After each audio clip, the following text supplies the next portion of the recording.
Nesta próxima semana, que começa com trabalho amanhã, no Congresso Nacional, teremos a polêmica proposta de emenda à Constituição, que teve algumas alterações na Câmara dos Deputados.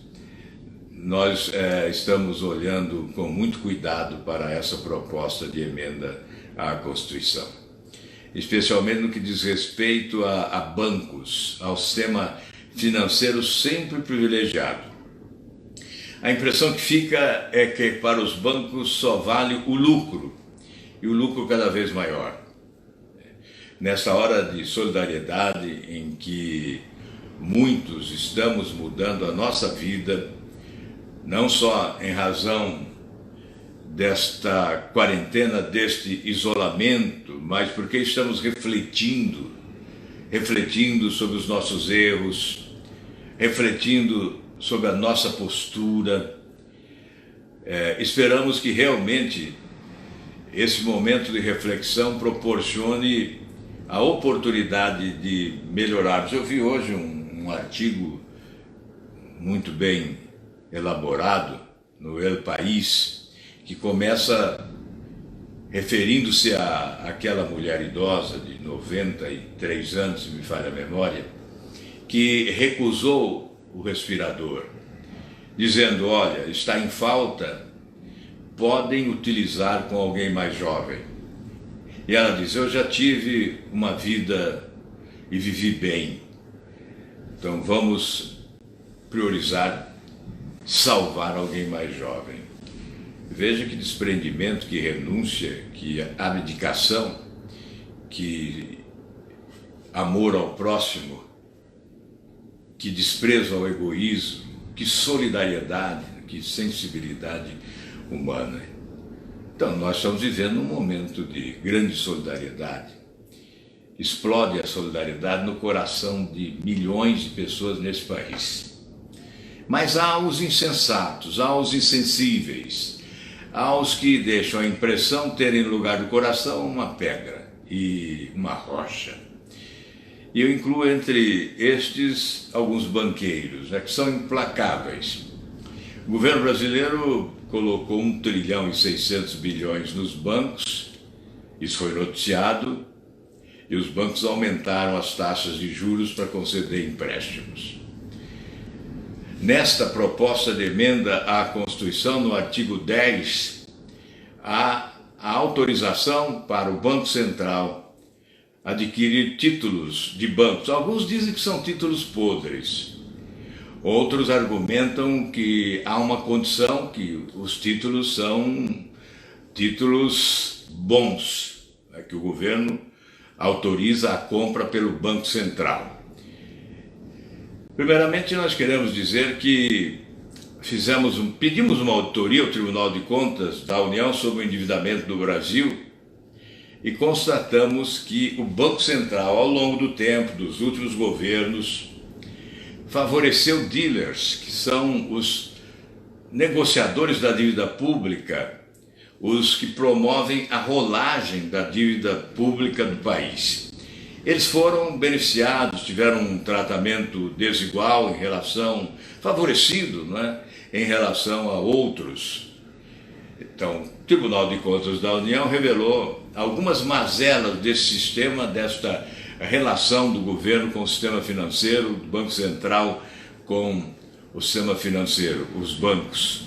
E é por isso que nós estamos com o pé atrás, com muito cuidado na análise desta proposta de emenda à Constituição. Nós vamos legitimar constitucionalmente uma prática que tem sido contestada por nós ao longo do tempo, em tempos de normalidade. E nós não podemos usar a excepcionalidade, nós não podemos nos valer de uma tragédia, desta tragédia da pandemia, para favorecer privilegiados. Nós vamos olhar com cuidado. Não estou ainda me antecipando, porque vou estudar até amanhã essa proposta de emenda à Constituição. Já provoquei a minha assessoria com questionamentos para ouvir as opiniões que são divergentes, obviamente, fazendo o papel de advogado do diabo para saber o que é correto nisso. Alguns vídeos do YouTube já apresentam denúncias em relação a essa inovação via Constituição.